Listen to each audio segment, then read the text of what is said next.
E para falar sobre esse movimento, né, do Ibovespa e do dólar em meio a esse cenário de incerteza elevada, eu converso agora com José Faria Júnior, que é diretor da Wagner Investimentos, que já está aqui comigo. José, muito bom dia, meu querido. Bem-vindo aqui à nossa programação.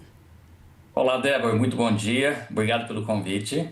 Wagner, eu já estava trazendo aqui, inclusive, como que a gente teve a operação do Ibovespa nessa quarta-feira. E se a gente para poder analisar de quando a gente começou a guerra para cá, a sensação que eu tenho é que qualquer nova notícia que salta ali o headline, a gente já vê de imediato uma reação e com a mão bem pesada por parte dos investidores, seja em commodities, né, seja também em ações. É quase como se fosse uma reação às notícias e a declarações muito mais do que a fundamentos. Quando esse tipo de movimento acontece, né, qual que é a tua avaliação do nível de risco que a gente tem das operações nesse momento? Tem um estudo bastante interessante que foi divulgado há alguns dias sobre os eventos geopolíticos dos últimos 75 anos. Foram 57 eventos geopolíticos mapeados. Em geral, depois de 2 meses, em 85% das vezes, o S&P ele volta a subir. Mas é normal você ter um período de aproximadamente 2 meses de grande volatilidade, com altas e quedas, para depois melhorar. Então, se a gente for seguir a média, de repente a gente vai ter um comportamento pior do que a média, ou melhor do que a média, desses 57 eventos mapeados, desde a Revolução da Hungria até uma questão geopolítica entre o Israel e Irã em 2024.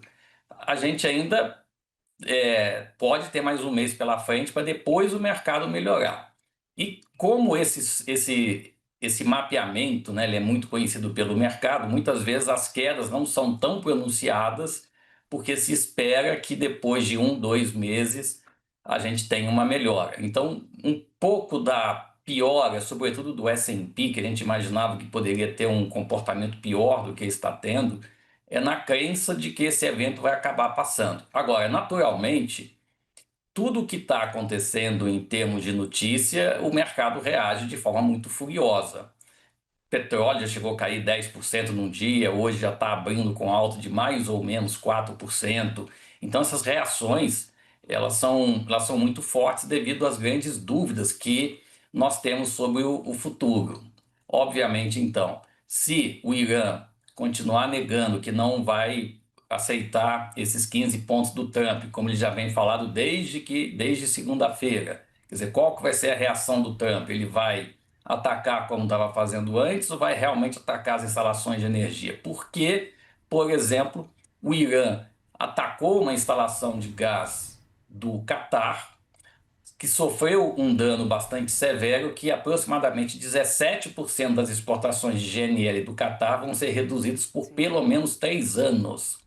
Então, não é porque a guerra vai acabar hoje, amanhã, que o petróleo vai voltar aos $60. Não, porque, ponto número um, não sabemos as extensões dos danos e, ponto número dois, o verão no hemisfério norte começa, vamos dizer, mês que vem, que é Sim, maio, nós sim. estamos terminando março, né? Começa daqui a menos de 60 dias, é um período cuja sazonalidade do petróleo vira de baixo, que o petróleo tende a cair entre novembro e abril e tende a subir entre final de abril, início de maio até novembro. Então você não vai pegar um período que sazonalmente o petróleo tende a ter um comportamento mais alto. Ou seja, voltar para $60 o petróleo pode voltar, mas isso provavelmente vai demorar muito.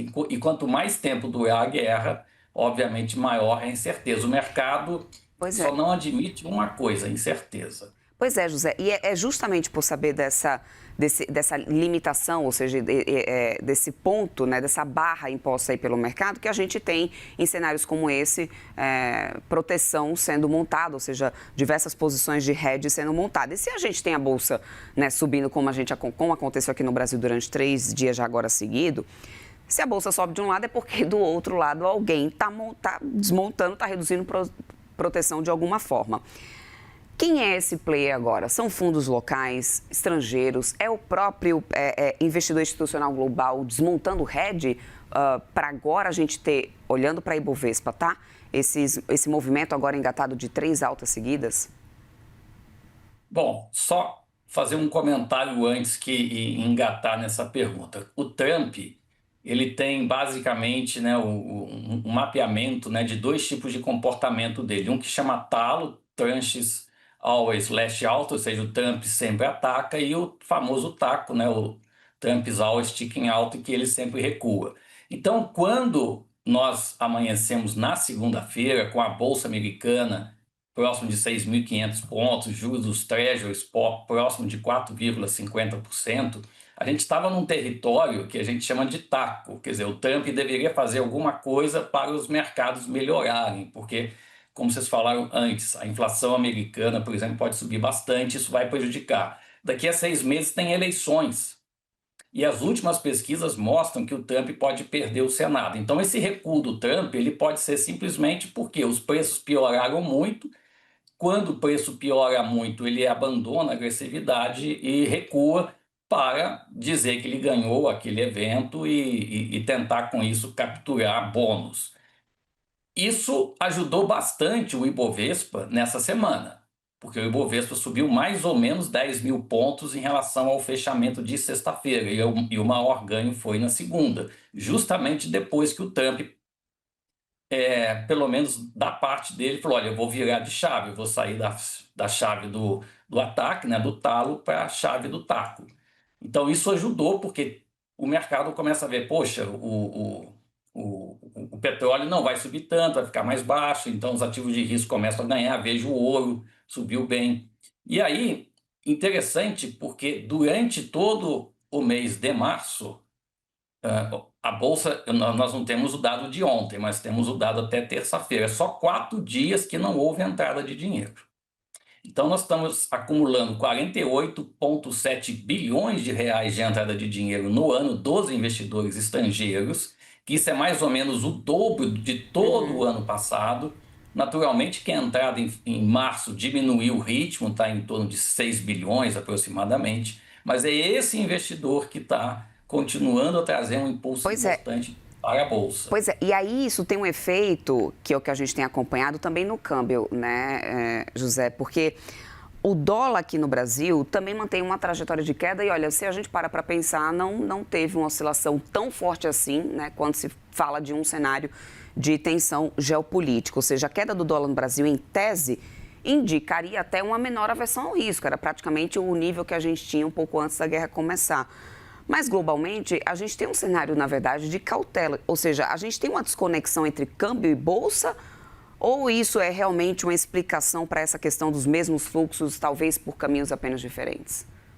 Dos 3 ativos brasileiros, tem um que está performando mal, que são os juros pré-fixados, justamente pelo temor da inflação. O relatório da Bicon de hoje mostra alguma coisa em torno de 50% de defasagem da gasolina e alguma coisa em torno de 60% de defasagem do diesel, o que, se a Petrobras, né, ou o mercado forem jogar essa defasagem para zero, o impacto na inflação seria de aproximadamente 2 pontos percentuais a mais, ou seja, a inflação ia sair de 4% para 6% aproximadamente, o que inviabilizaria qualquer continuação de corte de juros.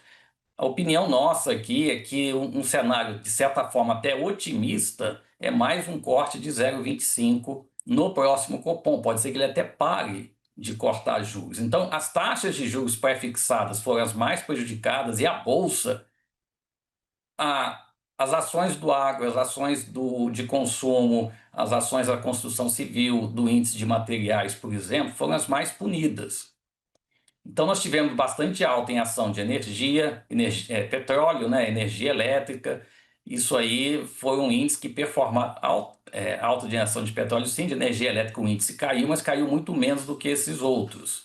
Então, a Bolsa ela também está seletiva. Tem papéis que estão caindo mais, tem papéis que estão subindo menos. Como você acabou de mostrar também, né, a Brava, por exemplo, subiu 6%, e a Petrobras está num preço bastante elevado e puxando a Bolsa. Então, não é todo o Bovespa subindo, nós temos parte do Bovespa subindo. E vamos dizer, qual índice que mais foi prejudicado? O small cap. Por quê? O índice das ações de menor capitalização ele é intimamente correlacionado com a taxa de juros de longo prazo, e essa taxa subiu muito.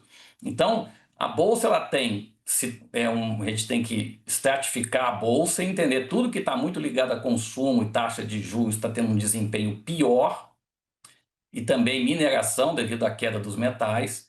E o Brasil é altamente beneficiado do ponto de vista de comércio exterior com o petróleo caro, porque o petróleo é a principal commodity de exportação. E quando o petróleo sobe, não é petróleo. A gente tem todas as commodities agrícolas que são energéticas, como milho, soja e açúcar, porque você faz ou álcool ou biocombustível, e também o algodão subiu, porque a fibra sintética sobe, o algodão sobe, as proteínas estão subindo, e isso também é um problema, porque a inflação de alimentos do Brasil corre o risco de ter uma alta, mesmo que não haja repasse do preço da gasolina e do diesel. Soja subiu, milho subiu, fertilizantes, que afeta toda a cadeia do agro. Ou Então, seja, né, José Faria? Pode ter É um impacto, né, na inflação, não só aqui no Brasil, como também que tem acontecido nos Estados Unidos, que é o que a gente estava mostrando ainda há pouco, né? O CDE já emitiu um relatório baixando todas as expectativas de crescimento e mostrando o impacto na inflação e muito alto também nos Estados Unidos. José Faria Júnior, eu quero muito agradecer teu tempo aqui conosco, diretor da Wagner Investimentos. Uma ótima quinta-feira para você, meu querido. Até uma próxima. Tá bom, muito obrigado. Até a próxima. Até mais.